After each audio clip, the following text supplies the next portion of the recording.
మరణానంతర జీవితం అని పుస్తకం పైన మనకి ఆత్మజ్ఞానాన్ని పంచడానికి వెంకటేశ్వరరావు సార్ గారు ఇచ్చేస్తున్నారు. Masters, welcome sir. Over to you sir. Thank you. Thank you madam. Thank you very much. Thank you sir. Okay masters, thank you very much. మరణానంతర జీవితం అనే పుస్తకం మీద అద్భుతమైనటువంటి స్వాధ్యాయ యోగా నడుస్తుంది, సజ్జన సాంగత్యం నడుస్తుంది మన మధ్య. చాలా అద్భుతమైనటువంటి మరుగు చేయబడినటువంటి మర్మాలు ప్రస్తుత కాలంలో మనకు అందజేయబడుతున్నాయి. ఈ ప్రపంచమంతా దేని విషయంలో భయపడుతుందో దాని మీదే మనం రీసెర్చ్ చేస్తూ ఉన్నాం. సార్ నా వాయిస్ క్లియర్ గా ఉందా మేడం? సార్ ఓకే మేడం, నా వాయిస్ క్లియర్ గా ఉందా ఇప్పుడు? Okay okay right. Thank you madam. Thank you very much. ఇంతటి అద్భుతమైనటువంటి పుస్తకాన్ని డోలరెస్ కెనాన్ గారు మరియు రేవతి దేవి మేడం గారి ద్వారా మనకు అందింది అనే దానికంటే కూడా పరమ గురు మండలి నుంచి,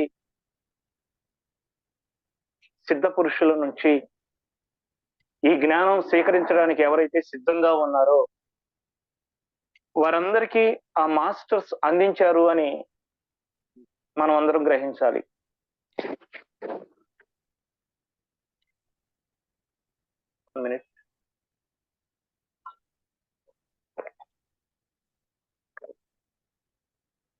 మన వెనుక ఎంతో మంది దైవ సంకల్పంతో ఈ భూమి అసెండింగ్ కోసం వర్క్ చేస్తున్నటువంటి మాస్టర్స్ ఎంతో మంది ఉన్నారు. మాస్టర్స్ మన చుట్టూ యాస్ట్రల్ గాను ప్రత్యక్ష దేహాలతో కూడా చాలా మంది మాస్టర్స్ మన మధ్య సంచరిస్తూ ఉన్నారు. మనం వారిని గుర్తించవచ్చు, గుర్తించలేకపోవచ్చు. కానీ ఇంతటి అద్భుతమైన జ్ఞానం మనకు అందుతుంది అంటే మన చుట్టూ ఎంతో మంది పరమ గురువులు ఉన్నారు. వారి ఆరాలో మనం ఉన్నాం మాస్టర్స్. వారిని మనం దర్శించవచ్చు, దర్శించలేకపోవచ్చు. కానీ వారి యొక్క ప్రజెన్స్ లో మనం ఉన్నాం, వారి సన్నిధిలో మనం ఉన్నాం. ఎంతో మంది పరమ గురువులు భయం అనేది పోగొడితే కానీ ఈ భూమి అసెండ్ అవ్వదనేది వారు సూచిస్తున్నారు. ఈ భయం దేని వల్ల కలుగుతుంది అంటే కేవలం మరణం అనే చాలా భయాలు ఉన్నాయి. ప్రతి చిన్న విషయానికి భయపడతారు. అయితే ఏ మనిషినైనా సరే అత్యంత భయానికానికి గురి చేసేది ఏంటి అంటే చావు మరియు మరణం. దీని గురించి కనుక భయం పోతే మిగతా విషయాలన్నిటిలోనూ కూడా ధైర్యంగా జీవించగలడు. కాబట్టి చాలా అద్భుతమైనటువంటి జ్ఞానాన్ని మనకు అందిస్తూ ఉన్నారు ఈ మరణం అనే విషయం మీద. సో ఇక్కడ నిన్న ఒక విషయం, మళ్ళీ నిన్న చర్చించుకున్నటువంటి విషయమే, దేవుడంటే ప్రేమమయుడుగాను పరమ సత్యమైనటువంటి అన్ని విశ్వాలకు అధినేత అయినటువంటి ఆ ఏకైక పరమాత్మ మనుషులను అసహించుకునేవాడు కాదు, ఆ మనుషుల మీద ప్రతీకారం తీర్చుకునేవాడు కాదు, నా మాట వింటలేదు అని వాళ్ళని శిక్షించేవాడు కాదు. ఏ విశ్వంలోనూ కూడా అటువంటి దైవం లేనే లేడు. ఎటువంటి ప్రతి ఫలాలతోనూ ఆయనకు ఉపయోగం లేదు. ప్రతి ఫలాలు అంటే ఇచ్చిపుచ్చుకోవడాలు మాస్టర్స్. దైవానికి బేరసారాలు, నాకు ఏదైనా మేలు చేస్తే మీకు ఏదైనా ఇస్తాను అని బేరసారాలు చేయటం. ఆయనకు ఉపయోగం లేదు, ఆయనకు అటువంటి విషయాల్లో సంబంధము లేదు. ఆయన జీవన విధానంలో దండన అనేది లేదు, శిక్షించడం అనేది లేదు. వాటికి మానవులు కొన్ని రకాల గ్రంథాల పేరుతో ఆజ్యం పోయినవసరం లేదు అనేది మాస్టర్స్ తెలియచేస్తూ ఉన్నారు. అయితే కర్మ అనే ఒక విషయం ఫలముగా ఫలితంగా చెప్పుకోవచ్చు. సంఘటనలు సంభవించే విధానం గురించి జాగ్రత్తగా ఆలోచించిన తరువాత ఇవ్వబడినదే కర్మ సిద్ధాంతం. ఇది అర్థం చేసుకోండి మాస్టర్స్. ప్రతిరోజు మనం వినవలసినటువంటి పదాలు ఇవి. దైవం శిక్షించేవాడు కాదని, నా మాట వింటలేదు ఈ ప్రజలు అని చెప్పేసి మనుషుల్ని దండనకు గురి చేసేటటువంటి చైతన్యం కాదు. ఆయన అనంత కరుణామయుడు. ఆయన స్వరూపమే ప్రేమతత్వంతో నిండి ఉన్నటువంటిది. ఒక రకంగా చెప్పాలి అంటే ఆయన్ని ఎవరు చూసి ఉండలేదు. ప్రేమను ఎవరైతే అనుభూతి చెందుతారో దైవాన్ని అనుభూతి చెందినట్లే. దైవం అంటేనే ప్రేమ మాస్టర్స్. ఓకే మాస్టర్స్, మనం మరణానంతర జీవితం అనే పుస్తకంలో నుండి చెడ్డవి అనిపించే జన్మలు అనే చాప్టర్ లోకి ఎంటర్ అయ్యాము. ఈ చెడ్డవి అనిపించే జన్మలు అని ఎందుకు అంటున్నారంటే, భూమి మీద లేబులింగ్ వేయటం అనేది ఉంది. మంచి అని, చెడు అని, బాగుంది అని, బాగోలేదని. ఈ విధమైనటువంటి లేబులింగ్ ఒక్క భూమి మీద, భూతలం మీదే మాత్రమే ఉంటుంది.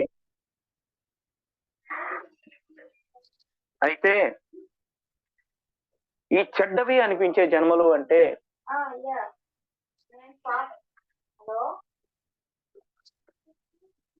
ఒక హంతకులుగా, దొంగలుగా, మాదక ద్రవ్యాలకు బానిసలైనటువంటి వాళ్ళుగా, ఒకళ్ళ ఆస్తులను ఒకళ్ళు ఆక్రమించుకునేటటువంటి వారిగా, సంఘ విద్రోహులుగా, మూడవ పరిధి స్థాయి ఆలోచనలతో రెండవ స్థాయి, ఒకటవ స్థాయి, 3, 1, 2, 3, 4 స్థాయిలకు సంబంధించినటువంటి క్రియలు, యాక్టివిటీస్, మనం స్థాయిల గురించి కూడా చర్చించుకున్నాం. సో ఈ థర్డ్ డైమెన్షన్ ఎర్త్ మీద, థర్డ్ డైమెన్షన్ లోనే స్ట్రక్ అయిపోయినటువంటి వాళ్ళ యొక్క జీవన విధానం ఈ విధంగా ఎక్కువగా ఉంటుంది. స్వార్థంతో, హింసతో ఉంటుందన్నమాట. సో ఇక్కడ జరిగింది ఏంటంటే, సాధారణంగా మానవులు లేబులింగ్ చేస్తారు. వీళ్ళు ఇటువంటి పనులు చేస్తున్నారు కాబట్టి వీళ్ళు ఇటువంటి వాళ్ళు. ఒక వ్యక్తి దొంగతనం చేశాడంటే దొంగ, వ్యభిచరించాడంటే వ్యభిచారి, మందు తాగుతున్నాడు అంటే డ్రింకర్, మందుగాడు, త్రాగుబోతు, ఇలా లేబులింగ్ చేస్తారనమాట. అయితే ఈ సంఘటనలు ఎందుకు జరుగుతున్నాయి అనేది వారి యొక్క కర్మాలను బట్టి, కర్మ ఫలితాలను అనుభవించడానికి వాళ్ళు సిద్ధం చేసుకుని నేర్చుకోవటానికి భూమి మీదకి వచ్చినటువంటి సందర్భాలు ఈ సంఘటనలు.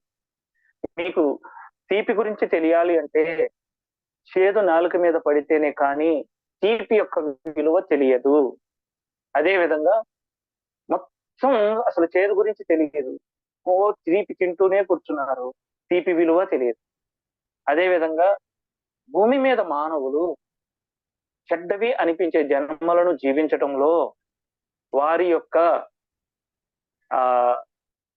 ఇష్టాన్ని బట్టి, నేర్చుకోవలసినటువంటి పాఠాలను బట్టి అటువంటి జన్మలు తీసుకుంటారు. మాస్టర్స్ అర్థం చేసుకోండి. ఇందులో అతి ముఖ్యమైనటువంటి విషయాన్ని, మీరు సృష్టించిన దానిలోనే మీరు జీవిస్తారు, మీరు జీవించే దానినే మీరు సృష్టిస్తారు. ఎంత అద్భుతమైనటువంటి విషయం నిన్న మనం నేర్చుకున్నాం మాస్టర్స్. అదే విధంగా మనం ఏదైతే తీసుకుంటామో, అవమానమో, ప్రేమ, ఆహారమో, నీళ్ళు, దానిని అనుభూతి పొందితేనే తప్ప మనం ఇచ్చినదేమిటో అవగాహనకు రాదు.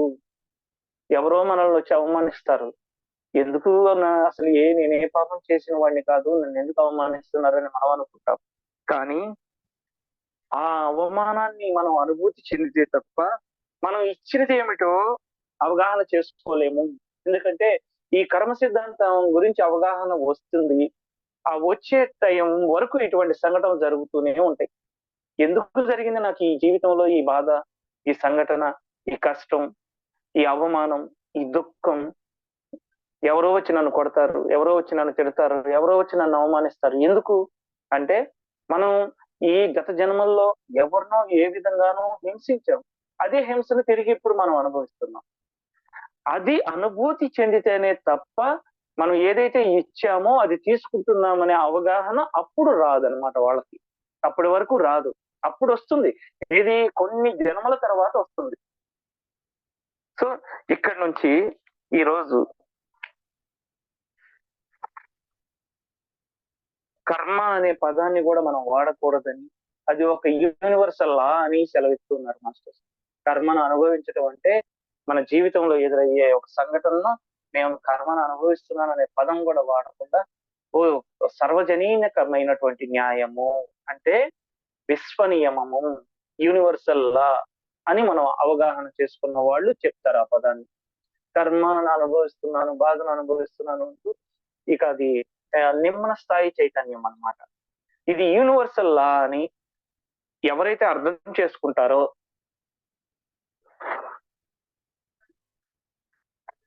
వాళ్ళు కర్మ తీర్చుకోవటం అనే పదాన్ని కూడా వాళ్ళు ఉపయోగించరు. సో ఇక్కడ నుంచి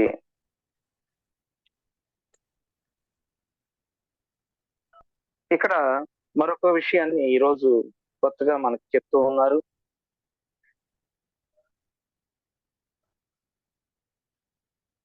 ఇవి మనం ఇంతకు ముందు చాప్టర్స్ లో వినినటువంటివే అయినా ఒకసారి మనం ఈ వేరే వేరే సోల్స్ తో ఇంటరాక్షన్ జరుగుతున్నప్పుడు వేరే వేరే సోల్స్ వేరే వేరే విషయాలను ఒకే దారంలో గుర్తుపడినటువంటి మంతుల్లాగా, ఒకే దారానికి గుర్తుపడినటువంటి పువ్వుల్లాగా అన్ని విషయాలు ఒక దాంట్లోనే ఇమిడి ఉంటున్నాయి. ఒకే ఇన్ఫర్మేషన్ వేరే వేరే సోల్స్ కూడా ఒకే ఇన్ఫర్మేషన్ చెప్తున్నారు ఉన్నత తలాలకు సంబంధించి.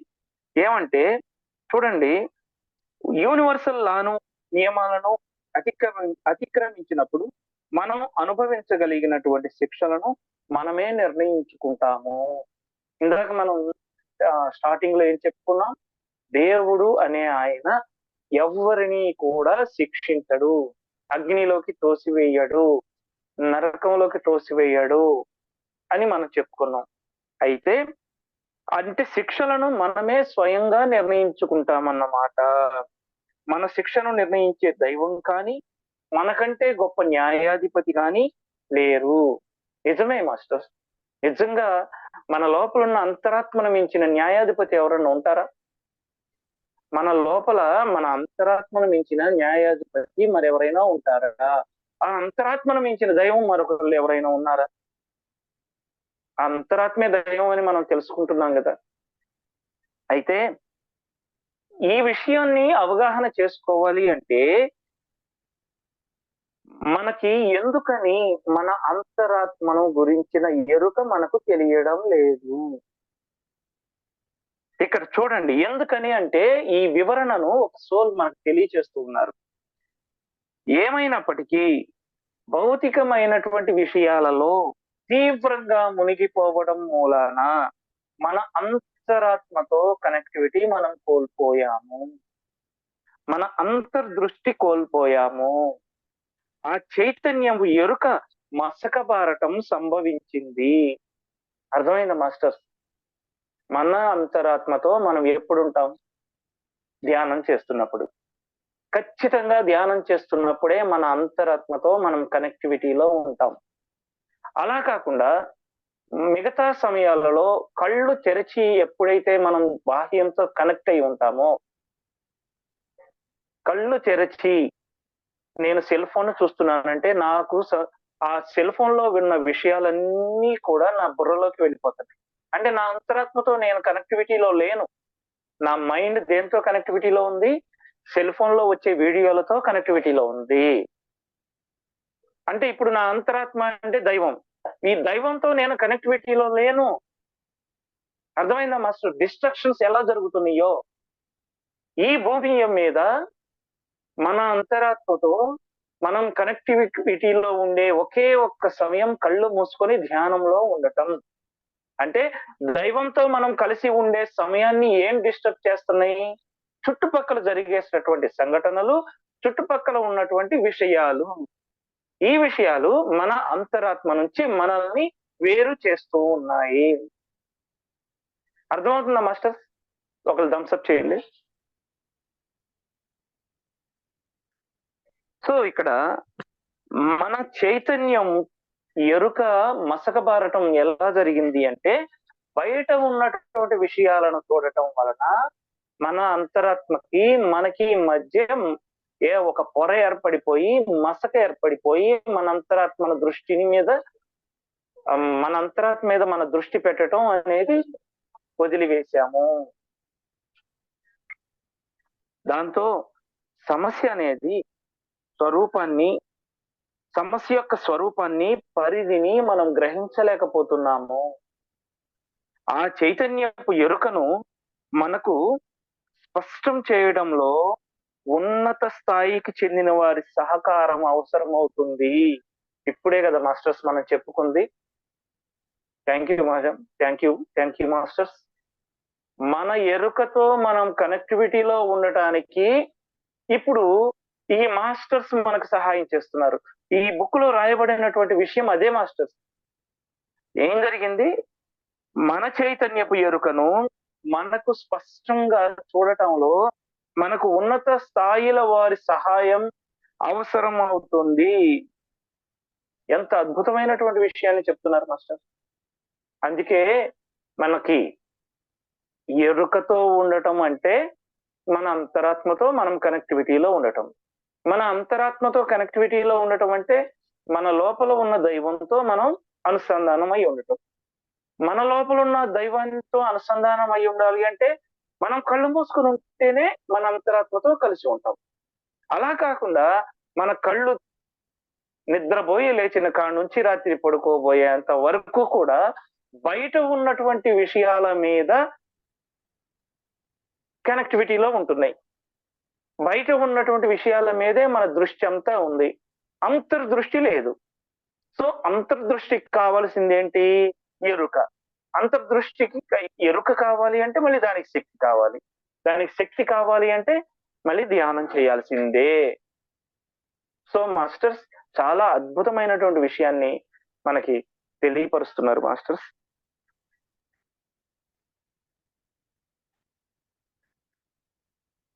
ఈ చాప్టర్ పేరు చెడ్డవి అనిపించే జన్మలు.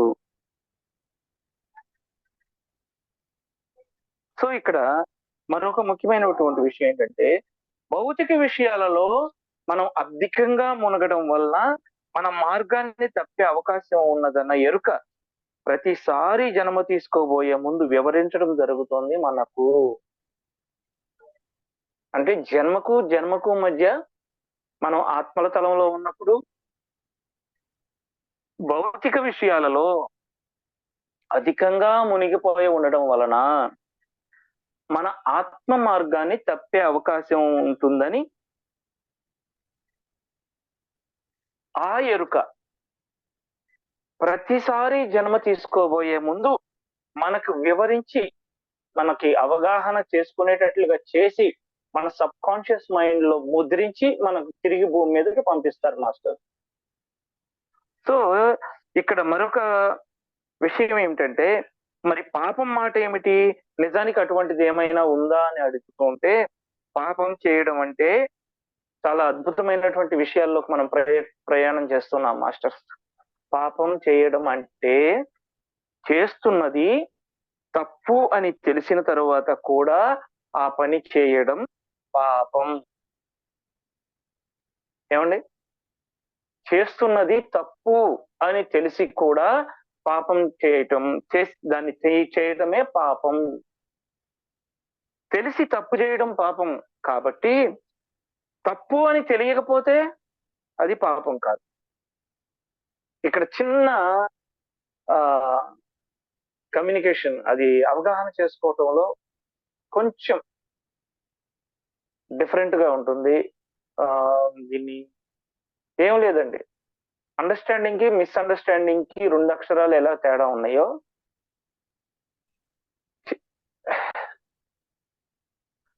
తెలిసి చేసేదాన్ని పాపం అంటారు, తెలియకుండా చేసేదాన్ని అది పాపము కాదు అని చెప్తూ, నిజంగా పాపం చేయగలగాలి అంటే మనిషికి కొన్ని నీతి నియమాలు ఉండాలి. పాపం చేయగలగాలి అంటే మనిషికి అది పాపం అంటే పాపం కాకుండా పుణ్యం అనేది ఉంది అని తెలియగలగాలి. ఇక్కడ కొంచెం డెప్త్ గా ఉంటది, అర్థం చేసుకోవడానికి ప్రయత్నం చేయండి. మనిషికి మనస్సాక్షి ఉంటుందన్న ఈ విషయమే మనిషిని జంతువు నుంచి విడదీస్తుంది. ఒక జంతువుని మనం చూస్తే ఆ జంతువు ఏ విధంగా ప్రవర్తిస్తూ ఉంటుంది మాస్టర్స్? దానికి ఆకలేసినప్పుడు మాత్రమే క్రూర మృగాలు తక్కువ స్థాయి జంతువులను చంపుకొని తింటాయి. అంతే కదా మాస్టర్స్? అక్కడ పాపం ఏదైనా ఉందా? పైపెచ్చు దానికి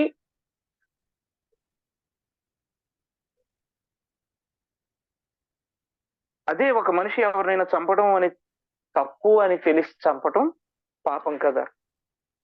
ఆ చంపడం ఒక జంతువు చేస్తే ఆ పని తప్పు అని అన్న విషయం దానికి తెలియదు. మనిషి కూడా అనాగరిక మానవుడిగా ఉన్నప్పుడు నాగరికత చెందిన మానవుడు కాదు. అనాగరికతలో జీవించినప్పుడు జంతువులను వేటాడుకు తిన్నారు. ఆ జంతువులను కూడా వేటాడుకుంటూ తినని సమయంలో అనాగరికమైనటువంటి మనం నరమాంస భక్షకులు ఇప్పటికీ ఉన్నారు, కొన్ని చోట్ల విన్నాం. అయితే చూడండి, ఆ జంతువుకి అది చేసే పని తప్పు అని తెలియదు, ఒప్పు అని తెలియదు. దాని తప్పు ఒప్పులు దాటుకొని ఉన్న స్థితి జంతువుది. కాబట్టి అది చంపుకొని తినడం పాపం అయితే కాదు. జంతువు ఆత్మరక్షణ కోసం కానీ, ఆహారం కోసం కానీ, ఆకలి వేసినప్పుడే కానీ ఇంకొకరిని చంపుతుంది. అంతే తప్ప ఊరికి ఇతరులపై దాడి చేయదు. అయితే మానవుడు ఎందుకు చంపుతున్నాడు? చూడండి, ఎన్ని యుద్ధాలు జరుగుతున్నాయి, ఎన్ని హత్యలు జరుగుతున్నాయి, ఎంత ట్రాఫికింగ్ జరుగుతుంది, ఆడపిల్లల్ని కిడ్నాప్ చేయటం, దొంగతనాలు, హత్యలు, రాజకీయ హత్యలు, తర్వాత వ్యాపారంలో హత్యలు, ఇళ్ల కోసం స్థలాల కోసం హత్యలు, కుటుంబంలోని తల్లిదండ్రులను చంపుకునేటటువంటి వాళ్ళు, తల్లిదండ్రులని రోడ్ల మీద వదిలేసేటటువంటి వాళ్ళు మనం చూస్తున్నాం మాస్టర్స్. వీళ్ళకి మనస్సాక్షి లేదా? ఉంది కాబట్టి వీళ్ళకి పాపం అంటుకుంటుంది. అదే జంతువులకి వాటికి మనస్సాక్షి లేదు. వాటికి పాపం, ఇది పాపం అని ఇది ఒప్పు అని వాళ్ళకి తెలియదు. వాటికి ఎందుకంటే వాటికి వ్యక్తిత్వం లేదు. వ్యక్తిగా రూపాంతరం చెందుకున్నటువంటి మనుషులకు మాత్రమే ఉంటుంది మనస్సు. వాటికి మనసు ఉంటుంది కానీ వ్యక్తిత్వం ఉండదు.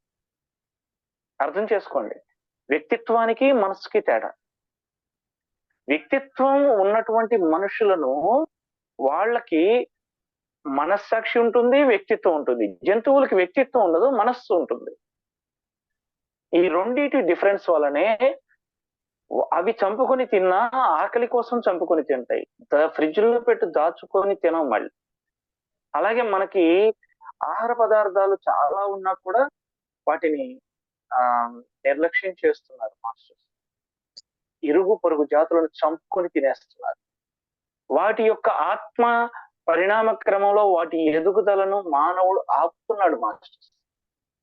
సో ఇక్కడ అది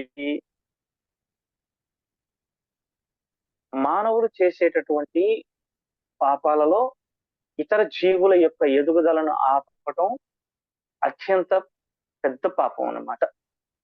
సో మాస్టర్స్, పాపం చేయటం అంటే చేస్తున్నది తప్పు అని తెలిసిన తర్వాత కూడా ఆ పని చేయటాన్ని పాపం అంటారు. అర్థం చేసుకోండి. అయితే జంతువులు మనుషుల్ని చంపుతాయి, తర్వాత వాటికంటే తక్కువ స్థాయి వాటిని చంపుతుంటాయి. కానీ అవి వాటి యొక్క ఆహారం తీర్చుకోవడానికి లేదా ఆత్మరక్షణ కోసం చంపుతుంటాయి. అంతేగాని మనుషులు మనం చూస్తూనే ఉన్నాం, భార్యలను చంపే భర్తలు, భర్తలను చంపే భార్యలు, అదే తల్లిదండ్రులను వృద్ధాప్యంలో అనాథాశ్రమంలో వదిలేటటువంటి వాళ్ళు, ఆస్తుల కోసం చంపేటటువంటి వాళ్ళు, అయ్యో అడుగు స్థలం కోసం అన్నదమ్ములకు మధ్య గొడవ చంపుకుంటున్నటువంటి వాళ్ళు, ఇవన్నీ కూడా వీళ్ళకి మనస్సాక్షి వ్యక్తిత్వం లేనటువంటి వాళ్ళు కాదు. వీళ్ళందరూ కూడా ఆ లెక్కలోకే వస్తారు. కర్మ సిద్ధాంతంలో వాటిని ఫేస్ చేయాల్సిన పరిస్థితి ఎదురవుతుంది. అయితే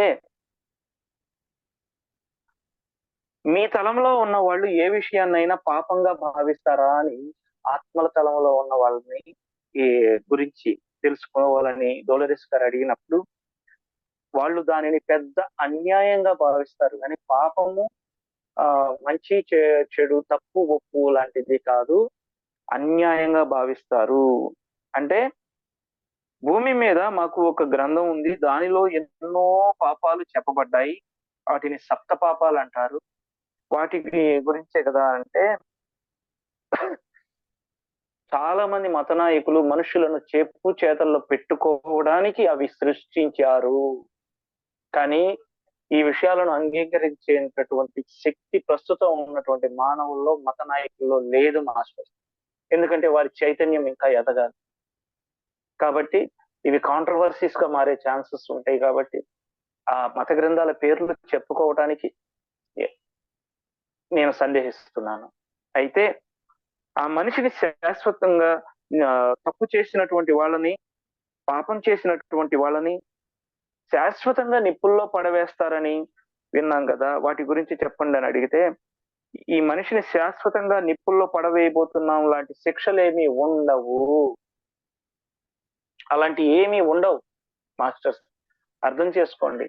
ఇక్కడ మనిషి భయపడేది దేనికంటే, ఒకటి చనిపోయిన తర్వాత నరకంలో వేసే శిక్షల విషయంలో, అది కూడా మత నాయకులు బోధించినటువంటివి, యాక్చువల్ గా దైవం శిక్షించేవాడు కాదు అని మొట్టమొదట నుంచి మనకు చెప్పడానికి ప్రయత్నం చేస్తున్నాను మాస్టర్స్. అక్కడ శిక్షలు అలాంటివి ఏమీ ఉండవు, నరక శిక్షలు, అగ్నిలో కాల్చడాలు ఉండవు. కానీ ఆ వ్యక్తి తనను తాను ఆ విధంగా శిక్షించుకోవాలని అనుకుంటే అతని కోసం అటువంటివి ఏర్పడతాయి. అంతేగాని ఆవలి వైపు వాళ్ళు అలా చెయ్యరు. ఓకే మేడం, ఇక్కడ ప్రతిదీ నిర్ణయమైపోయిందని, అంటే శిక్షలు ముందుగానే నిర్ణయించి పెట్టారు, ఫలానా తప్పులు చేసినటువంటి వాళ్ళకి ఫలానా శిక్షలు పడతాయని. ఇవి కేవలం మత నాయకులు క్రియేట్ చేసినటువంటివే తప్ప ఇక్కడ శిక్షకు గురి చేసేది కానీ ఏదీ లేదు. మన లోపల ఉన్నటువంటి అంతరాత్మ మాత్రమే ప్రతి నిర్ణయం తీసుకునేది. శిక్షలు లేవు, శిక్షణలు ఉన్నాయి. శిక్షణ అంటే ఇది రాబోయే రోజుల్లో మరింత వివరంగా మనం తెలుసుకుందాం మాస్టర్స్. ఇక్కడ కొన్ని శతాబ్దాల నుంచి చాలా మత గ్రంథాలు మార్పులకు గురైనవి. సో ఆ మార్పులకు గురయ్యే టైంలో వారి యొక్క చైతన్యం యొక్క పరిధిని బట్టి అవి రాయేశారు. మత నాయకులు ప్రజలను మెడిటేషన్ చేస్తున్నప్పుడు మీ ఓకే మాస్టర్స్, థ్యాంక్ యూ. అద్భుతమైనటువంటి విషయం మళ్ళీ ఇప్పుడు మనం డిస్కస్ చేస్తూ ఉన్నాం.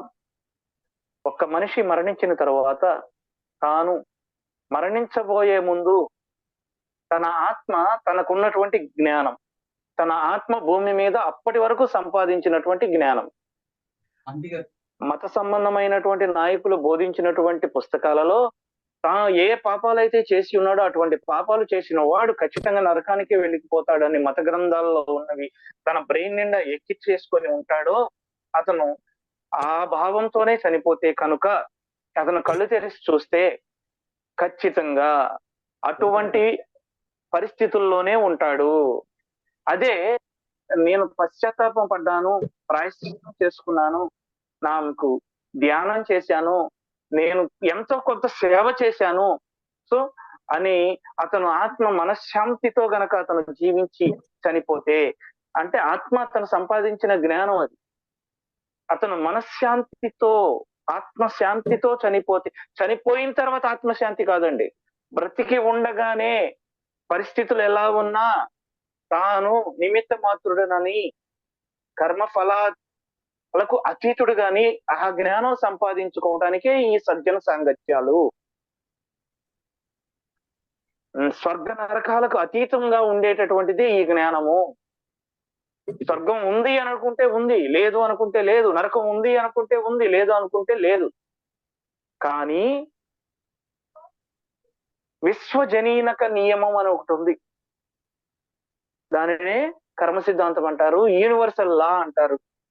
ఈ యూనివర్సల్ లాను ఖచ్చితంగా ప్రతి మనిషి అనుభవించి తీరాల్సిందే. Thank you madam, thank you very much. అయితే ఇటువంటి విషయాలన్నిటినీ వివరించేటటువంటివి 3 రకాల గ్రంథాల గురించి ఆ మాస్టర్ సెలవిస్తే, ఆ మాస్టర్ కి తెలియని మరొక 2 గ్రంథాల గురించి కూడా చెప్పారు. అంటే ఇది సోల్ లెవెల్లో వచ్చిన ఇన్ఫర్మేషన్. ఈ జన్మలో ఆవిడ ఒక ఫారిన్, వేరే దేశాల్లో పుట్టినటువంటి కుటుంబం. భారతదేశంలో ఉన్నటువంటి భగవద్గీత గురించి ఎలా తెలుసు, అలాగే ఖురాన్ గురించి ఎలా తెలుసు, వాళ్ళ వాటి పేర్లు కూడా ఎప్పుడు విని ఉండలేదని ఆ సోల్ చెప్పడం విన్నాం. సో ఇక్కడ ఈ మరణానంతర జీవితం అనే పుస్తకంలో చెడ్డవి అనిపించే జన్మలలో అందులో సబ్ టైటిల్ హంతకులు. ఇందులోకి మనం ఈ రోజు ఎంటర్ అవుతూ ఉన్నాం. భూమి మీద ఒక మనిషిని క్రిమినల్ గా తయారు చేసేది ఏమిటి అని అడిగితే, ఇటువంటివి సంభవించడానికి చాలా కారణాలు ఉంటాయి. ఇది నేర్చుకున్నది కావచ్చు, చాలా మంది తల్లిదండ్రుల నిర్లక్ష్యం కావచ్చు, నిరాదరణ వల్ల కావచ్చు, నేరస్తులుగా మారుతారు. క్రిమినల్ అంటే సాంఘిక కట్టుబాట్లను అతిక్రమించిన వాడు. అంటే మారుతున్న సాంఘిక కట్టుబాట్లలో ఒకే సంస్కృతిలో సైతం కొన్ని పనులు కొన్ని కాల పరిస్థితుల్లో నేరాలైనవి, మరికొన్ని కాల పరిస్థితుల్లో నేరాలు కావు. ఒక మనిషిని చంపడం హత్య, అదే సైనికుడు ఒక మనిషిని చంపటం, శత్రు సైనికుని చంపటం, అది దేశభక్తి. చూసారా, ఇలాంటి సిచ్యువేషన్స్ ఉన్నాయి మాస్టర్స్. సో ఇక్కడ ఆధ్యాత్మికంగా నేరం అనేదే లేదు. మనం ముందే అనుకున్నాం మాస్టర్స్, దైవం దృష్టిలో నేరం అనేది, పాపం అనేది లేదు. ఎందుకంటే అంతరాత్మ తను ఏ పని అయితే చేస్తుందో దాని యొక్క ఫలితాన్ని ఏ శరీరంతో అయితే చేశాడో అటువంటి శరీరంతో తాను అనుభవించి ఆ అనుభవ జ్ఞానాన్ని పొందేంత వరకు, ఆ అంతరాత్మ అతనికి ఆ అనుభవాన్ని తిరిగి ఇచ్చేంత వరకు కూడా జన్మ పరంపర కర్మ చక్రంలో అతను తిరుగుతూ ఉంటాడు. ఇక్కడ శిక్షించేది కాదు, శిక్షణ. తాను ఏదైతే తీసుకుంటున్నాడో అది ఇంతకు ముందు తాను ఇచ్చింది అయి ఉంటుంది. లాగిపెట్టి దెబ్బకు ఒకళ్ళని కొట్టాడు, తిరిగి ఎవరో ఒకళ్ళు వచ్చి అతన్ని అనుకోకుండా అతను ఏమి చేయకపోయినా దెబ్బ కొడతారు. అదే తాను తీసుకుంటున్నది, తను అనుభూతి చెందాడు. తిరిగి అప్పుడు అవగాహన వస్తుంది, జ్ఞానం వస్తే మాత్రం, ఓహో తాను ఏదో అదే విధంగా ఒకరికి ఇచ్చాడు, ఇచ్చిందే తాను పొందుతున్నాడు. ఈ విశ్వ నియమంలో, ఈ యూనివర్సల్ లాలో తాను ఏదైతే ఇస్తున్నాడో అది తీసుకుంటాడు, ఇన్క్లూడింగ్ శ్వాసతో సహా. అర్థం చేసుకోండి మాస్టర్స్, మనం ఎంత శ్వాస అయితే పీలుస్తున్నామో అంత శ్వాసను తిరిగి వదలాలి. మనం ఏదైతే తీసుకుంటున్నామో అది ఇచ్చి తీరాలి, లేదంటే ఆ మనిషి రోగాల పాలవుతాడు. ఇది విశ్వ నియమం. శ్వాస ఎంతైతే తీసుకుంటున్నాడో అంత శ్వాస తిరిగి వదలాలి, ఇది విశ్వ నియమం. అదే విధంగా మన జీవితంలో వచ్చేవన్నీ కూడా మనం ఇంతకు ముందు తీసుకున్నాయే మాస్టర్. సో ఇక్కడ శిక్షించడానికి ఏ దేవుడు ఉండడని, ఎవరికి వారే తమను తామే శిక్షణలకు ప్రేరేపించుకుంటారని చెప్పారు. ఎవడైనా హత్య చేశాడని అనుకుందాం, అటువంటి వాళ్ళు తమను తాము ఎలా శిక్షణకు గురి చేసుకుంటారు అంటే, ఇక్కడ ఒక అద్భుతమైనటువంటి క్వశ్చన్ కదా మాస్టర్స్. ఇది జరిగేటటువంటి విషయాలు, ప్రస్తుతం జరుగుతున్నటువంటి విషయాలు మనకి ఎంతో జ్ఞానాన్ని అందిస్తా ఉన్నాయి మాస్టర్స్. వాళ్ళు వెనక్కి వెళ్ళిపోవడానికి నిశ్చయించుకోవచ్చు అంటే ఇక్కడ అర్థం చేసుకోండి, ఎవరైతే ఒక వ్యక్తిని మర్డర్ చేశాడో ఆ వ్యక్తి తరువాత పశ్చాత్తాపంతోనే కానీ విశ్వజనీనికమైనటువంటి న్యాయాన్ని అనుభవించేటప్పుడు తాను ఏదైతే చేశాడో తర్వాతి జన్మలో చిన్న వయసులోనే చనిపోవటానికి జన్మ తీసుకొని నిశ్చయించుకొని వస్తాడు. మనం చూస్తూ ఉంటాం, చాలా తక్కువ వయసులో కొంతమంది చనిపోతూ ఉంటారు. ఏ ఏ కారణాల వల్ల ఏమొచ్చు, అతనికి అన్ని సక్రమంగా ఉంటాయి, అన్ని సక్రమంగా ఉంటాయి, అన్ని అనుభవించాల్సిన వయసులో సడన్ గా చనిపోతాడు, ఏ లోటు ఉండదు. ఇది వాళ్ళు తమ మీద తాము విధించుకునేటటువంటి శిక్షణ. ఆ పరిస్థితిని వాళ్లే కల్పించుకుంటారు. అలా మధ్యలోనే తునిగిపోతే ఎలా ఉంటుందో వాళ్ళకి అవగాహన అవుతుంది. ఎందుకంటే అవతల వాళ్ళని మర్డర్ చేసినప్పుడు వాళ్ళ జీవితాన్ని మధ్యలో తుంచేశారు. అప్పుడు తర్వాతి జన్మలో వీళ్ళు అటువంటి కర్మనే వాళ్ళు భూమి మీదకి చేర్చుకుంటారన్నమాట. ఇది మనం ఇప్పుడు చూస్తూ ఉంటాం, సడన్ గా చూస్తూ ఉంటాం, ఎన్నో చూస్తూ ఉంటాం. సడన్ గా భూమి మీద చనిపోయినటువంటి వాళ్ళు రోడ్డు మీద ఫ్యామిలీతో అలా వెళ్తూ ఉంటారు, కారులో యాక్సిడెంట్ అయిపోయి, అలా ఏవో సంఘటనల వల్ల ఏవో కారణాల వల్ల సడన్ గా ఎంతో జీవితాన్ని అనుభవించాల్సిన వాళ్ళు మధ్యలోనే కాకుండా అతి తక్కువ వయసులోనే తుంచుకుంటారు. ఇది వాళ్ళకై వాళ్ళు నిర్ణయించుకుని వచ్చారు భూమి మీదకి. ఆ విధమైనటువంటి జన్మ. ఇటువంటి సంఘటనలు మనందరి కళ్ళ ముందు జరుగుతూనే ఉంటాయి.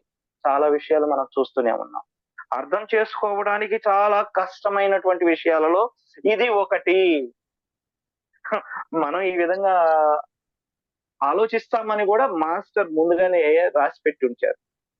చీమకు కూడా హాని తలపెట్టని వాళ్ళు ఉన్నారు, మంచి వాళ్ళు.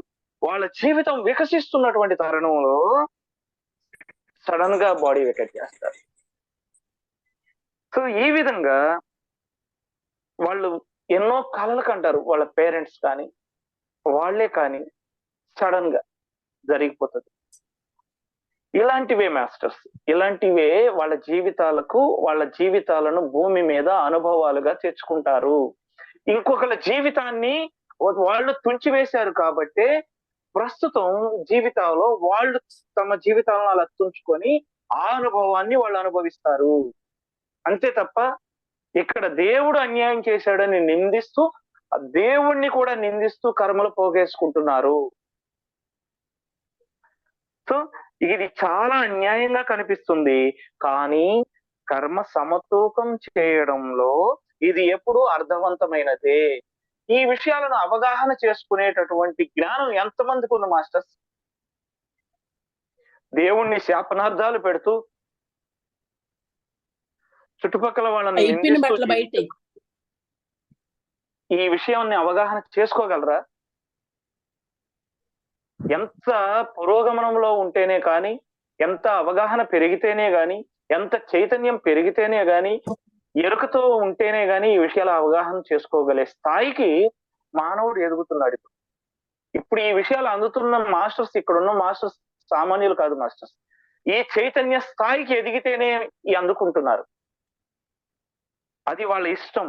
ఎన్నడూ ఎవరిని శరీరం ధరించి మీరు ఈ కర్మను అనుభవించండి అని ఒకళ్ళు నిర్బంధించడం అనేది ఉన్నత లోకాలలో జరగదు. ఒక హంతకుడికి తగిన ప్రతిఫలం తాను మరొకరి చేత హత్యకు గురి కావడం అని ఎప్పుడు అనుకుంటూ ఉండేదాన్ని.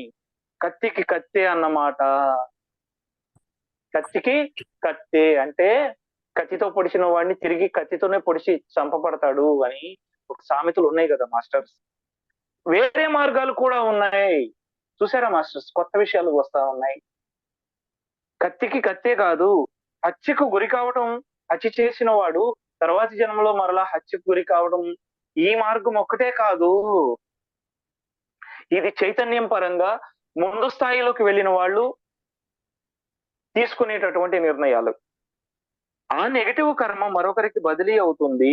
దానివల్ల అంతే. అయితే బరువును ఒకరి నుంచి ఒకరి మీదకు మార్చడం జరుగుతుంది తప్ప కర్మ ఎక్కడికి పోవడం లేదు. అయితే అంతకుముందు చంపిన వారి చేతే చంపబడితే ఏమవుతుంది? అప్పుడు పాతహతుడు ఆ హత్య కర్మను తన ఖాతాలోకి చేర్చుకుంటాడు. ఏమండి? ఒక వ్యక్తి ఒకరిని చంపాడు. చంపినప్పుడు ఆ వ్యక్తి తర్వాత జన్మలో వీడిని చంపాడు. అంటే ఆ చంపడం, హత్య అనే ఫ్రీక్వెన్సీ ఈ వ్యక్తి నుంచి ఈ వ్యక్తికి, ఈ వ్యక్తి నుంచి ఈ వ్యక్తికి మారింది. అంటే ఇద్దరూ ఒకే రంగు, ఏ రంగులో ఉన్నవాళ్ళు ఆ రంగులో కలుస్తారంటారు చూడండి. ఇద్దరూ ఒకే ఫ్రీక్వెన్సీలో ఉన్నారు. అయితే ఒకరి ఫ్రీక్వెన్సీ పెరిగింది అనుకోండి, అప్పుడు ఎలా ఉంటుందో చూస్తారా? దానికి కూడా ఆన్సర్ వస్తుంది. ఒక వ్యక్తి జ్ఞానం సంపాదించాడు. అయ్యో, నేను ఒక వ్యక్తిని చంపేశాను. ఆత్మతలంలో ఈ ఇద్దరు ఒక జన్మలో ముగించడం జరిగింది. ఈ ఇద్దరు ఉన్నత లోకాలకు వెళ్ళారు. అక్కడ ఆత్మల తలంలో వాళ్ళకి మార్గదర్శకులు ఇచ్చేటటువంటి సలహాలు ఎలా ఉంటాయో చూద్దాం మాస్టర్.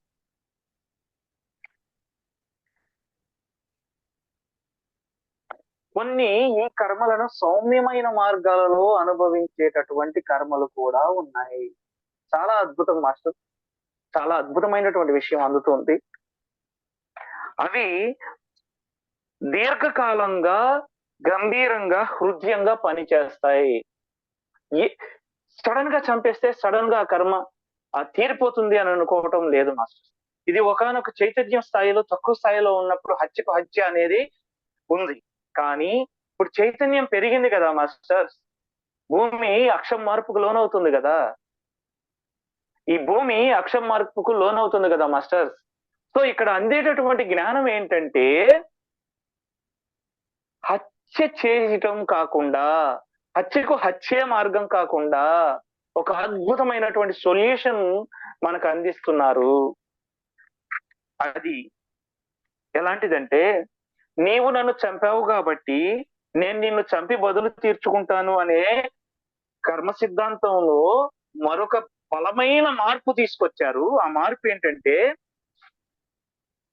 ఎవరైతే తాను చంపాడో ఆ వ్యక్తికి రక్షకుడుగానో, సేవకుడుగానో ఆ జన్మంతా తనకి అంకితమయ్యి వాళ్ళను రక్షించే వ్యక్తులుగా జన్మలు తీసుకుంటారు. Great masters, thank you. చాలా అద్భుతమైనటువంటి విషయం. ఇప్పుడు చెప్పండి మాస్టర్స్, మన చుట్టూ మనం ఎవరిని రక్షిస్తున్నాం?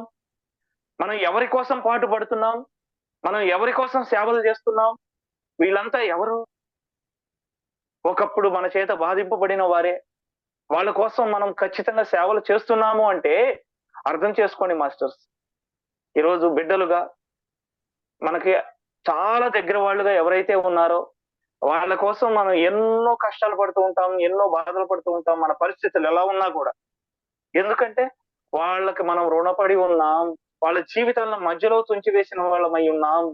ఇప్పుడు మనం జీవితాంతం వాళ్ళకి సేవకులుగా మారుతూ ఉంటాం, వాళ్ళకి రక్షకులుగా ఉంటాం, వాళ్ళ అన్ని అవసరాలు సమకూర్చే వాళ్ళుగా జన్మ తీసుకుంటాం. ఈ విధంగా కర్మను సమతూకం చేసుకుంటాం. చాలా అద్భుతమైనటువంటి విషయం వచ్చింది మాస్టర్. అర్థమైందా మాస్టర్స్? ఒకళ్ళ థమ్స్అప్.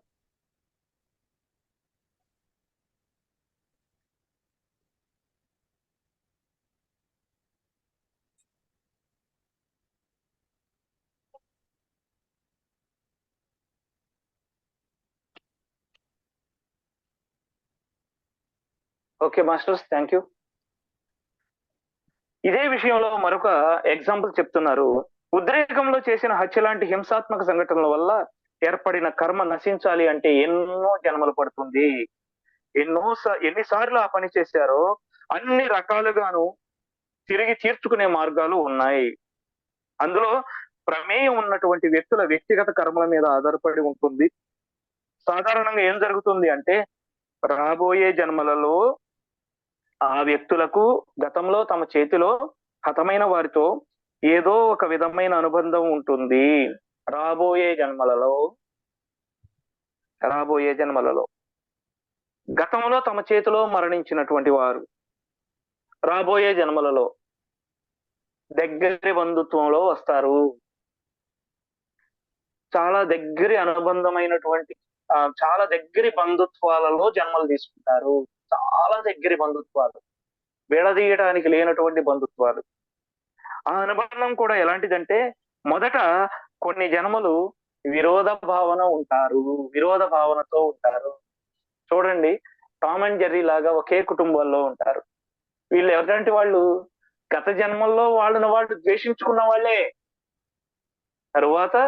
తరువాత వాళ్ళు ఆ ఆత్మలోకంలో వాళ్ళు మళ్ళీ భూమి మీద జన్మ తీసుకొని ఒకే కుటుంబంలో జన్మలు తీసుకున్న ఆ గత జన్మల యొక్క సంస్కారాలు, వాసనలు ఉండి ఈ జన్మలో కూడా వాళ్ళు ఒకళ్ళనొకళ్ళు కోపగించుకుంటూ ద్వేషించుకుంటూ ఉంటారు.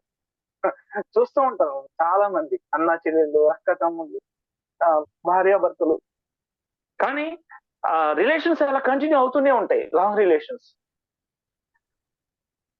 ఆ విరోధ భావన ఉంటూనే ఉంటుంది. ఎందుకంటే ఆ సదరు హతుడు ఆ హంతకుడిని చూసి భయపడుతూనో ద్వేషిస్తూనే ఉంటాడు. కొంతమందిని చూస్తే మనం భయపడుతూ ఉంటాం, కొంతమందిని చూస్తే ద్వేషిస్తూ ఉంటాం. అయితే దానికి కారణం, అసలు మనం ఎప్పుడు ఎవరిని చూడం, కొంతమందిని చూస్తే అలా అనిపిస్తుంది. దానికి కారణం ఆ లోపల సబ్ కాన్షియస్ మైండ్ లో గత జన్మలో ముద్రలు ఉన్నాయి. అది మనస్సు ద్వారానే బయటకు వస్తా ఉంటాయి.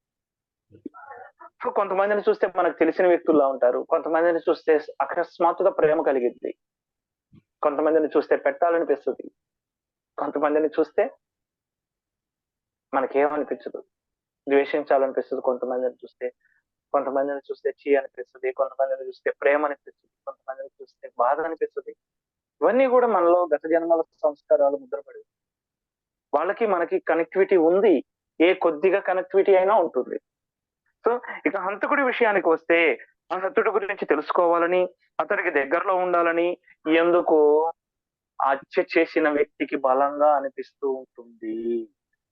ఈ జన్మలలో, గత జన్మల్లో హత్య చేశాడు, వాళ్ళు ఆత్మతలంలో డెసిషన్ తీసుకొని వాళ్ళు మళ్ళీ జన్మ తీసుకొని భూమి మీదకి వచ్చిన తర్వాత హత్య చేసిన వాడు ఆ చంపినటువంటి వ్యక్తికి, అది వాళ్ళు భూమి మీద స్త్రీగానో పురుషుడిగానో ఎలా అయినా జన్మలు తీసుకునేవాడిని.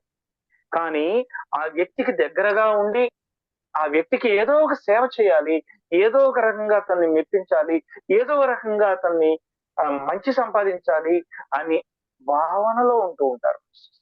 లేదా వీళ్ళు మనస్ఫూర్తిగా వాళ్ళకి ఏదో రకంగా సేవ చేయాలి అని అనిపిస్తూ ఉంటుంది. అయితే దానికి అతను గత జన్మలో చేసినటువంటి ఆ హత్యలకు మూల్యం ఇప్పుడు చెల్లించుకుంటూ ఉంటారు. అయితే హత్య లాంటి క్రూరమైన పని చేసిన వాడు భౌతిక తలంపై ఉండి భౌతికపరమైన కర్మ చక్రాన్ని పూర్తి చేసుకున్న కాలాన్ని చాలా లాంగ్ జన్మ అయ్యి ఉంటుంది. బాగా ముసలి వాళ్ళుగా అయ్యి ఉండి వాళ్ళని ఎంత ముసలి వాళ్ళు అయినా కూడా కొంతమంది బిడ్డల కోసం కష్టాలు పడుతూ ఉంటారు, బంధువుల కోసం కష్టపడుతూ ఉంటారు. ఆ రిలేషన్ అలా కంటిన్యూ అవుతూనే ఉంటది. ఎందుకంటే ఆ రుణం ఆ రుణం అట్లాంటిది. ఈ హత్య కర్మను ఆధ్యాత్మిక తలంలో తీర్చుకోవడం అంత తేలిక కాదు. భౌతిక తలంలోనే చేసిన హత్య కాబట్టి దానిని భౌతిక తలంలోనే తీర్చుకోవాలన్నమాట అని అడిగితే, క్రూరమైన చర్యలను భౌతిక తలంలోనే తీర్చుకోవడం ఉత్తమం. అర్థమైందా మాస్టర్స్? భౌతిక తలంలో జరిగే సంఘటనలు ఎందుకు జరుగుతున్నాయి? భౌతిక తలంలో కొన్ని బలమైన సంఘటనలు మన జీవితంలో జరుగుతున్నాయి అంటే, ఈ భౌతిక తలంలోనే అవి మనం చేశాము. ఇవి అటువంటి సంఘటనలు మనం కర్మను 0 స్టేజ్కి తెచ్చుకోవాలి అంటే, కర్మను సమతూకం తెచ్చుకోవాలి అంటే భౌతిక తలం మీదే సాధ్యం. భౌతిక తలం మీదే దానికి 0 స్టేజ్కి రావడం జరుగుతుంది. అది తేలిక అవుతుంది. ఎందుకంటే శరీరంతో చేసినటువంటి కర్మ కాబట్టి శరీరంతోనే భూమి మీద దాన్ని సమం చేయడానికి జన్మలు తీసుకొని వస్తాం. మాస్టర్స్ అప్పుడప్పుడు టైం గుర్తు చేస్తా ఉంది. సో ఇక్కడ అతని కర్మ బలంగా ఉన్నట్లయితే అతను మళ్ళీ చంపే అవకాశం ఉంది కదా. అందుకే ఇక్కడ చూడండి, ఎవరో ఒకరిని చంపారు. ఆ చనిపోయినటువంటి వ్యక్తి ఫలానా వ్యక్తి నన్ను చంపాడని తిరిగి నేను జన్మ తీసుకొని అతను చంపుతాను అని ఆ ఆలోచనలు చేసేది నిమ్మన స్థాయి చైతన్యంలో ఉన్నటువంటి వాళ్ళు. ఇప్పుడు ఏం జరుగుతుందంటే జన్మకు మధ్య ఓకే మేడం, జన్మకు మధ్య విశ్రాంతి స్థలం అని ఎందుకు ఉంచుతారంటే, ఈ చంపినటువంటి వ్యక్తి తాను సోల్ లెవెల్లో ఉన్నప్పుడు ట్రాన్స్పరెంట్ గా ఉంటాడు. అయ్యో నేను అసలు ఆ పని చేయకుండా ఉండాల్సింది, నేను చేసిన తప్పు ఇది. అతను ఆ ఆ అనుభవాన్ని పొందకుండా ఉండాల్సింది. అంటే మరొక వ్యక్తి బాధపడటం అనేది అతను ఫీల్ అవుతాడు. ట్రాన్స్పరెంట్ గా ఉంటాడు, పారదర్శకంగా ఉంటాడు, స్వచ్ఛంగా ఉంటాడు, నీతిగా ఉంటాడు, యథార్థంగా ఉంటాడు. ఎక్కడ? ఆత్మల తలంలో. భూమి మీద ఆ హత్య ఎందుకు చేశానో కారణాలు చెబుతూ ఆ హత్య నుంచి తప్పించుకోవటానికి, ఆ శిక్ష నుంచి తప్పించుకోవటానికి చాలా మార్గాలు వెతుకుతారు. కోర్టులని, లాయర్లని, లంచాలు ఇవ్వటాలని, ఏదో రకంగా అతను తప్పించుకోవడానికి చూస్తాడు. కానీ ఆత్మల తలంలో అలా కుదరదు కదా. అతని అంతరాత్మ మొత్తం రికార్డ్ చేసేసింది కదా. ఎందుకు? అనవసరంగా చంపావా? ఆత్మరక్షణ కోసం చంపావా? ఇలాంటివన్నీ బయటకు వచ్చేస్తాయి. సో ఇక్కడ ఏం జరిగిద్దంటే, జన్మకు మధ్య వాళ్ళని స్కూలుకు పంపేది అందుకే ఆత్మ తలాల పాఠశాలలు అనే పాఠాల్లో వచ్చింది. సో అక్కడ అవి కొంతమంది అయితే పాఠశాలలకు వెళ్ళి నేర్చుకుంటారు, కొంతమంది విశ్రాంతి స్థలంలో ధ్యానం చేసుకొని నేర్చుకుంటారు. విశ్రాంతి స్థలాలకి, ధ్యానానికి వెళ్లే వాళ్ళు కొంచెం చైతన్యం ఎక్కువ స్థాయిలో ఉన్నటువంటి వాళ్ళు. సో వాళ్ళు ఈ పనులు చేయడం కొనసాగించినట్లయితే ఈ భావాలను తొలగించుకోవడానికి అవసరమైనంత ఎక్కువ కాలం వాళ్ళకి అక్కడ లేనట్టు. ఉన్నతమైన తలాలలో వీళ్ళు చైతన్యం పెంచుకొని భూమి మీద దానికి సొల్యూషన్ ప్రేమతోనే ఏ కర్మనైనా సాధన క్లియర్ చేసుకోవచ్చు, సమతూకం చేసుకోవచ్చు అనే అవగాహన పెరిగిందంటే గనక, చచ్చిపోయిన వాడు చంపడంతోనే కర్మ బ్యాలెన్స్ చేయటం అంటే ఆ కర్మ ఇంకా తొలగలేదని అర్థం. గుర్తుపెట్టుకోండి, చంపినవాడు తాను రియలైజ్ అయి చంపిన వాడికి సేవకుడుగానో, రక్షకుడుగానో, ప్రేమించేవాడుగానో వస్తే కర్మ బ్యాలెన్స్ అవుతుంది. కానీ వాడు ద్వేషిస్తూ ఉంటాడు. చనిపోయినటువంటి వ్యక్తి మళ్ళీ జన్మ తీసుకున్న తర్వాత అతన్ని చంపినటువంటి వాడిని ద్వేషిస్తూ ఉంటాడు ఈ జన్మల్లో. కానీ వాడు ప్రేమిస్తూనే ఉంటాడు. ఇవి మనకి ఎక్కడ దొరుకుతాయి అంటే, మేల్ ఫిమేల్ లవర్స్ గా పట్టడం, ఒకడు ద్వేషించటం, ఈ మనిషి అవతల వాళ్ళని ప్రేమించకపోవటం, కానీ వాడు నిజంగానే రియల్ గానే ప్రేమించటం. ఆ తర్వాత వీళ్ళు ఎట్లా మనకు చూస్తూనే ఉంటాం సొసైటీలో. కర్మ సిద్ధాంతం. అదే విధంగా తల్లిదండ్రులు కొంతమంది బిడ్డల్ని బాగా ప్రేమిస్తూ ఉంటారు. ఎందుకు ప్రేమిస్తారు? వాళ్ళు గతంలో జరిగినటువంటి కొన్ని కర్మల్ని బ్యాలెన్స్ చేసుకోవటానికి. ప్రేమ ఒక్కటేనండి కర్మ తొలగించేది, మరొకటి లేదు. ఇది చైతన్యం పరంగా ఉన్నత స్థాయిలో ఎదిగిన వాళ్ళకే ఆ ప్రేమ ఒక్కటే కర్మను సమతూకం చేసేదని అర్థం చేసుకుంటారు. వీళ్ళకి నెక్స్ట్ బర్త్లు మాక్సిమం ఉండవండి. ప్రేమ అనే ఒక్క ఆయుధంతోనే నెక్స్ట్ బర్త్ లేకుండా మనిషి జీవించవచ్చు. అదే ప్రేమను మళ్ళీ బర్త్ తీసుకునేటట్లుగాను చేయవచ్చు. సో దీన్ని ఈ విధంగా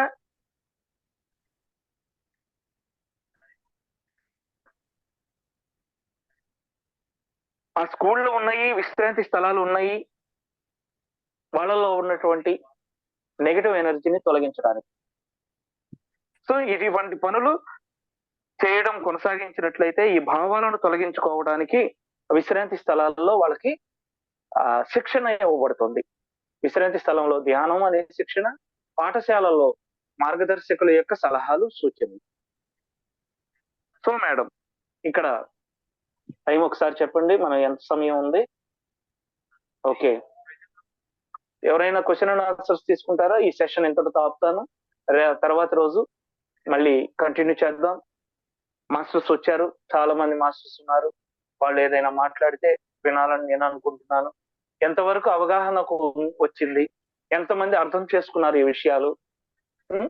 కాబట్టి ఈ సెషన్ ఇంతటితో ఆపుతున్నాను. మనకందరికీ ఇంతటి అద్భుతమైనటువంటి జ్ఞానాన్ని ఇస్తున్నటువంటి పరమ గురువులందరికీ కూడా మనస్ఫూర్తిగా కృతజ్ఞతలు తెలుపుకుంటూ ఈ సెషన్ ఇంతటితో కంప్లీట్ చేస్తున్నాను.